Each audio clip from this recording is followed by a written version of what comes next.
And here we are at my pantry. It's kind of dark back here. I'm sorry about that. There's ramen, which I have never liked because I had ramen a lot when I was little because we were poor, and I just refuse to eat ramen now. But my husband likes it, so. See, we've got whole wheat thin spaghetti here. And if you see, it's half gone because whenever I make it for me and my family, we only use half the box now. Instead of dumping in the whole thing and all that. Extra large bags of brown rice. It's the kind that you like boil in a bag. Really love that. Let's see, corn, peas. These are each from a case lot sale that I've had on the base, so they're a really good bargain. I've got some extra ketchup because they rarely have that sugar-free ketchup, so I had to stock up on it. Crushed pineapple I have whenever I have what's it called? Oh, cottage cheese, because I don't like cottage cheese, the ordinary flavor. Garden broccoli, fat-free Italian dressing. Allison Pacino made a recipe with cannellini salad. Oh, I'm probably saying that wrong.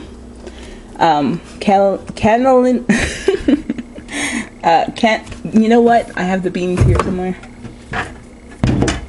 Cannellini beans salad or something. As you can see here, this row is for my kiddos. Look, princess soups and car soups, Dora soups. And then this entire rest of it is beans. Beans, beans, beans. Black beans, pinto beans, chili beans, refried beans, kidney beans, more kidney beans, the dark and red, black beans. There's all kinds of beans there. It's bean central right over there. Then down here we have some mini beef ravioli, which I give to my kids because, you know, they're kids. I also switched Wolf brand chili to turkey. Turkey and no beans. It's really good. It tastes, you know, similar. If ever I want to have like soup, I have lentil soup because lentil soup has 9 grams of protein per serving. Tomato soup, all that. And like I said earlier about tuna. Oh, love the tuna. Tuna, tuna, tuna. I even have some sardines because there's a lot of protein in sardines, but I haven't had the courage to eat it because they have faces. They have little faces on them. I haven't had the courage to eat it. Some more like pasta stuff, oatmeal, whales, pancake mix, brown rice shells, you know, typical pantry stuff. But anyway, now to focus on the question that my aunt posed to me. Sorry, let me get situated for a second. I posted a picture on my MySpace. It's kind of dark. I posted a picture on my MySpace and Facebook of what I'm looking like now, and I've gotten a lot of positive feedback from this picture. You know, it was just me messing around with my camera phone and snapping a picture of myself. I guess you can see a lot in my face that I've lost weight.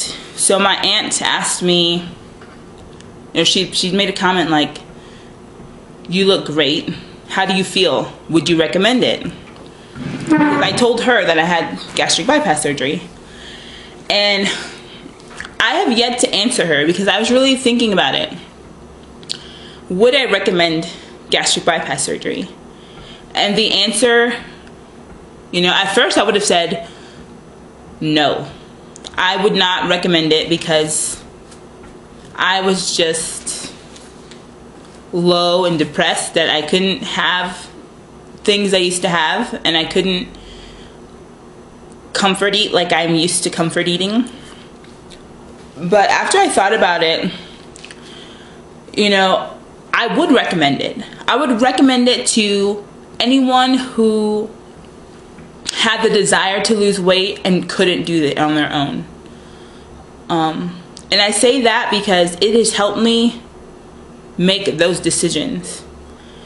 If I want to jump into a tub of ice cream, I can't. Like, even if I tried, I would get sick. And, you know, for me, throwing up is, ugh, it's the worst. I'd rather have diarrhea than to throw up, because throwing up is just horrendous and I hate it. So I've known to stay away from that. And honestly, I had such a food addiction. You know, growing up, if you had a bad day at school or you weren't feeling good, you know, my mom would pull out like a little Debbie something, or a Hostess cake, a fancy treat. You know, those cheap, like, $1.27 little pastries. And, you know, that's supposed to make us feel better. And it did. You know, I was basically conditioned to comfort eat with food. You know, every time I felt bad, I ate. Every time I failed, I ate. Every time my father put his hands on me, I ate. You know, I comfort ate. And there's no going about it. I can't, you know, I did. And overcoming that addiction is the one thing that I would stress to do before surgery. I did not deal with the food addiction until after surgery. And that, I think, it was my downfall. That is why I've had such low numbers, because I'm still addicted to food. You know, at least with a recovering drug addict, you don't need drugs to survive, but you need food to survive. And that is really hard for my brain to comprehend. So, absolutely, the surgery has helped me. It has given me the courage to not be afraid of failing. I know that sounds really strange, but I feel like it's more possible to get this weight off. I don't feel like it's an insurmountable task anymore. You know, I used to be 340 pounds, 342 pounds. And, you know, when you get that big, you don't forgive yourself. You know, you don't... I don't even know if I've forgiven that girl now for getting that big. But it was that girl who gave me 3 beautiful children.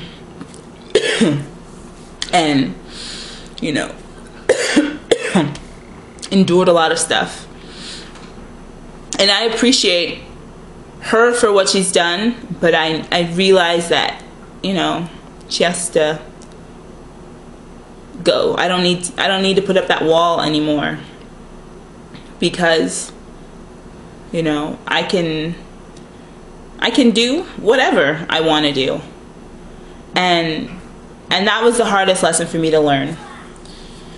So, if there are any of you watching this who are thinking about surgery, are considering surgery, really, really look into getting some counseling for food addiction prior to surgery, because you want to have that under control, at least a little bit, before surgery, or else the first few months will feel like crap, just total crap.